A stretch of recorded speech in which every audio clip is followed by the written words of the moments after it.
రంగారెడ్డి జిల్లా Shamshabad airport police station పరిధిలో జరిగిన మర్డర్ కలకలం సృష్టించింది. నేపాల్కు చెందిన వాచ్మెన్ విజయ్ బహదూర్పై కత్తితో దాడి చేశారు దుండగులు. ప్రాణాల కోసం పరిగెత్తి మార్గ మధ్యలో మృతి చెందాడు.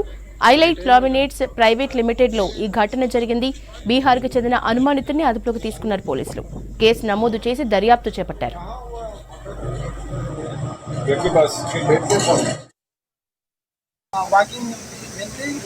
అక్కడ సెక్యూరిటీ గార్డ్ రూమ్లో అక్కడ ఇంకా ఇద్దరు పర్సన్ బయట వాళ్ళు ఉన్నారంట. వాళ్ళ ఫ్రెండ్స్ మళ్ళీ వాళ్ళు పిలిచారంట. వాళ్ళిద్దరు నలుగురు ఉన్నారంట. ఆ నలుగురితో కొట్లాటలు జరుగుతున్నాయంట వాళ్ళ లోపల. అంతలో మా అన్న దాంట్లో పోయిన తర్వాత ఇక మా అన్న ఏం చేసిండు వాళ్ళకు అసలు సంజాయించడానికి పోయిండు, ఆయనకు కంట్రోల్ చేయడానికి పోయిండు. అంత లోపల ఒక అతను కూరగాయలు పోస్తున్నాడు అంట. అంటే ఆ సెక్యూరిటీ రూమ్లోనే వాళ్ళు ఉండడం, తినడం, పండుకోవడం అన్నీ జరుగుతాయి వాళ్ళకి. ఇంకా ఎప్పుడు ఏంటంటే వాళ్ళు డ్రింక్స్ చేసి ఉంటారు.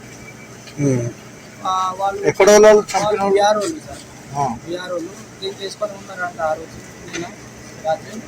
అయితే ఆ గొడవలో మా అన్న లోపల పోగానే ఆ కత్తితోని అన్నకు కారణం లేకుండానే చంపిండా అంటే వాళ్ళ కొట్లాట ఈయన పోయినాడు కదా మధ్యాహ్నం పొడిచేసి. ఎంతమంది వాళ్ళు నలుగురు సార్.